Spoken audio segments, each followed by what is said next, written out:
महाराष्ट्र में इस बार विधानसभा चुनाव में सत्ता बदलती दिखाई दे रही है। बीजेपी, शिंदे की शिवसेना और अजित पवार की एनसीपी के गठजोड़ महायुति के हाथ से सत्ता फिसलती दिखाई दे रही है, तो महाविकास अघाड़ी सरकार के हाथ में सत्ता आती दिखाई दे रही है। महायुति के हाथ से सिर्फ सत्ता फिसलती नहीं दिख रही है, बल्कि यह गठबंधन चुनावों के दौरान ही टूटता बिखरता दिखाई दे रहा है। ऐसे में दावा यहां तक किया जा रहा है कि 20 नवंबर को जब महाराष्ट्र की 288 सीटों पर वोटिंग होगी, तो उस समय महायुति बिखर चुकी होगी, क्योंकि जिस तरह से अजित पवार की एनसीपी अपने दो सहयोगी बीजेपी और शिवसेना से दूर जाती दिखाई दे रही है, या ये कहें कि बीजेपी और शिंदे को अजित पवार पर भरोसा नहीं दिख रहा है। उसके बाद कहा जा रहा है कि चुनाव में तीनों दलों के कार्यकर्ता भी एक दूसरे की मदद करने को तैयार नहीं दिखाई दे रहे हैं, और जैसे जैसे चुनाव प्रचार अभियान तेज होगा, वैसे ही महायुति की फूट खुलकर सामने आ जाएगी। तो कैसे चुनाव से पहले ही बिखरता दिखाई दे रहा है महायुति गठबंधन, इसी को लेकर हम अपनी स्पेशल रिपोर्ट में करेंगे बात। नमस्कार, मैं आराधना। तो शुरू करते हैं हमारी एक खास रिपोर्ट। तो नवाब मलिक ने हाल ही में कहा था कि हमें बीजेपी और शिंदे की शिवसेना की जरूरत नहीं है, हम अकेले ही चुनाव जीत सकते हैं। एनसीपी अभी एनडीए में है, जरूरत पड़ेगी तो चुनाव के बाद पाला भी बदल सकते हैं। वैसे भी अजित पवार को लेकर महाराष्ट्र में ये चर्चाएं भी चल रही हैं कि वो परिवार के पास वापस लौटने की कोशिश कर रहे हैं। चाचा शरद पवार को लेकर उनके तेवर भी नरम गरम नजर आ रहे हैं, और इस बीच नवाब मलिक का यह बयान इस तरह की चर्चाओं को बल दे देता है। ऐसे में माना जा रहा है कि अगर चुनाव के बाद ऐसी स्थिति बनती है कि अजित पवार किंग मेकर की भूमिका में आ जाते हैं, तो फिर शरद पवार अजित को लेकर नरम हो सकते हैं और अजित पवार महायुति छोड़कर वापस एमवीए में शामिल हो जाएंगे। यानी एनडीए अगर बाजी जीत भी जाता है तो भी चुनाव के बाद वो हार जाएगा। इस बीच महायुति के अंदर टकराव बढ़ता दिखाई दे रहा है। महायुति में बाहर से सब कुछ ठीक दिखाने की कोशिश भले ही हो रही हो, लेकिन ये कोशिश कामयाब होती नहीं दिख रही है। सिर्फ अजित पवार की एनसीपी ही अलग थलग नहीं दिख रही, बल्कि बीजेपी और शिंदे गुट में भी टकराव दिखाई दे रहा है। जिस तरह से बीजेपी ने माहिम सीट पर महाराष्ट्र नवनिर्माण सेना पार्टी के चीफ राज ठाकरे के बेटे अमित ठाकरे के समर्थन का ऐलान किया है, जबकि यहां पर उनकी सहयोगी शिवसेना ने मौजूदा विधायक सदानंद सरवड़कर को मैदान में उतारा है। उससे शिंदे पहले से ही नाराज थे। बीजेपी शिंदे को तो मना रही है, लेकिन अजित पवार की नाराजगी को लेकर वो चिंता में भी नहीं दिख रही, जबकि अजित की नाराजगी की खबरें लगातार आ रही हैं। दरअसल महायुति के प्रचार के लिए जो पोस्टर बैनर दिखाई दे रहे हैं, उसमें अजित पवार की तस्वीर गायब है। डिप्टी सीएम अजित पवार का पोस्टरों से गायब रहना कई सवाल खड़े कर रहा है। सिर्फ फोटो ही गायब नहीं दिख रही, बल्कि महायुति के संयुक्त प्रचार अभियान में भी एनसीपी के कार्यकर्ता नहीं दिखाई दे रहे। 23 अक्टूबर को नागपुर में उप मुख्यमंत्री और बीजेपी उम्मीदवार देवेंद्र फडणवीस ने अपना नामांकन भरा। नामांकन से पहले संविधान चौक से कचहरी तक रोड शो निकाला गया। इस रोड शो में बीजेपी, शिंदे की शिवसेना और आरपीआई के कार्यकर्ता दिखाई दिए। इन दलों के झंडे बैनर भी दिखाई दिए, लेकिन एनसीपी अजित गुट के ना तो नेता और ना ही कार्यकर्ता नजर आए, और ना ही पार्टी का कोई भी झंडा दिखाई दिया। अजित पवार या उनकी पार्टी का कोई दिग्गज नेता भी यहां मौजूद नहीं था।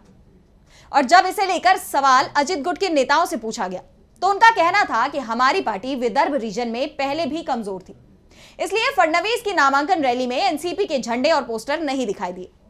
हालांकि लीपापोती करने की कोशिश तो पूरी की गई, लेकिन सवाल ये भी उठ रहे हैं कि जब विदर्भ में एनसीपी पहले से ही कमजोर थी, तो एमवीए में शरद गुट को 1 दर्जन सीटें कैसे मिल गई, और अजित पवार क्यों विदर्भ में पार्टी के लिए सीट मांग रहे थे। वैसे सिर्फ विदर्भ ही नहीं, बल्कि पूरे महाराष्ट्र में ही इस तरह के नजारे दिखाई दे रहे हैं। बीजेपी और शिंदे गुट के नेता जरूर साथ साथ प्रचार करते दिख रहे हैं, लेकिन इस संयुक्त प्रचार अभियान में अधिकांश जगह अजित गुट की एनसीपी गायब दिखाई दे रही है। पुणे और पश्चिम महाराष्ट्र सहित दूसरे क्षेत्रों में भी महायुति के बैनर, पोस्टर और प्रचार सामग्री पर भी प्रधानमंत्री नरेंद्र मोदी के साथ मुख्यमंत्री एकनाथ शिंदे और उप मुख्यमंत्री देवेंद्र फडणवीस की ही तस्वीरें दिखाई दे रही हैं, जबकि अजित पवार का चेहरा गायब है।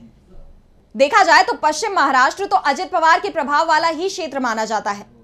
यहां तक कि राज्य सरकार की महत्वाकांक्षी मुख्यमंत्री माझी लड़की बहन योजना के प्रचार वीडियो से भी अजित पवार गायब दिख रहे हैं, जबकि वित्त मंत्री के रूप में अजित पवार ने ही बजट में इस योजना की घोषणा की थी, और इसका श्रेय लेने के लिए उन्होंने गुलाबी रंग की जैकेट और पगड़ी तक पहनना शुरू कर दिया था। अलग अलग मंचों से उन्होंने इस योजना का प्रचार किया था। उनके कार्यक्रमों में मंच के बैकड्रॉप तक गुलाबी रंग से बनाए जाने लगे थे। ऐसे में अचानक चुनाव के समय बीजेपी और शिंदे गुट की अजित पवार से बढ़ती दूरी बता रही है कि महायुति में कुछ भी ठीक नहीं है। लोकसभा चुनाव से काफी पहले एक बार बीजेपी नेता देवेंद्र फडणवीस ने सार्वजनिक रूप से स्वीकार किया था कि शिवसेना के साथ हमारा गठबंधन 25-30 साल से है और प्राकृतिक है, जबकि अजित पवार के साथ हमारा गठबंधन रणनीतिक है।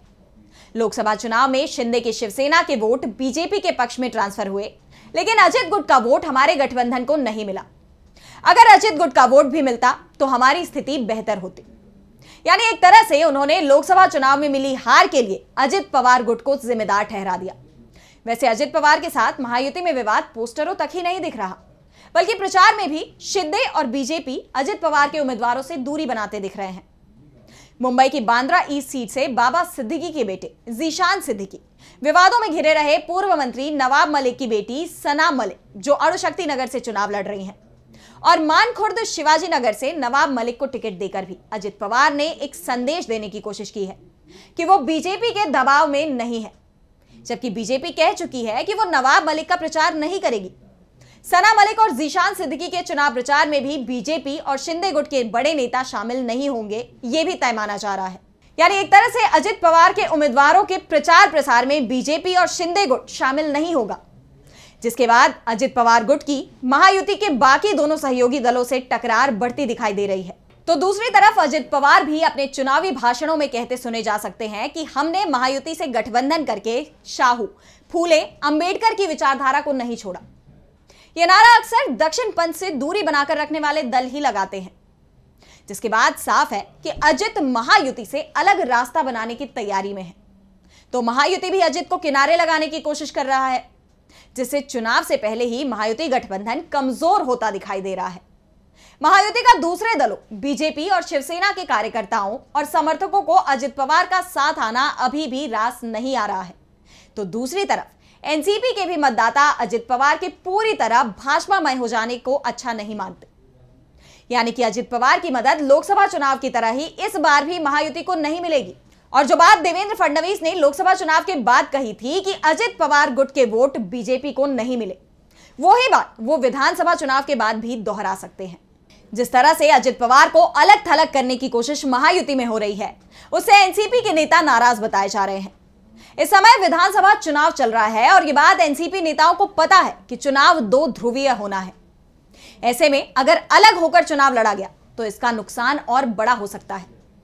ऐसे में चुनावों तक महायुति के साथ एनसीपी बनी रहेगी, लेकिन चुनावों के बाद अजित पवार कहां जाएंगे, इस पर अभी कुछ भी नहीं कहा जा सकता। वैसे तो अजित पवार की तरफ से कोशिश विधानसभा चुनाव से पहले भी हुई थी कि वो महाविकास अघाड़ी के साथ चले जाए। वो एनसीपी के दोनों गुटों के विलय की कोशिश में भी थे। उनके बयानों से साफ जाहिर था कि वो एमवीए में वापसी करना चाहते हैं, लेकिन शरद पवार के तीखे तेवरों के चलते उनकी कोशिशें रंग नहीं लाई।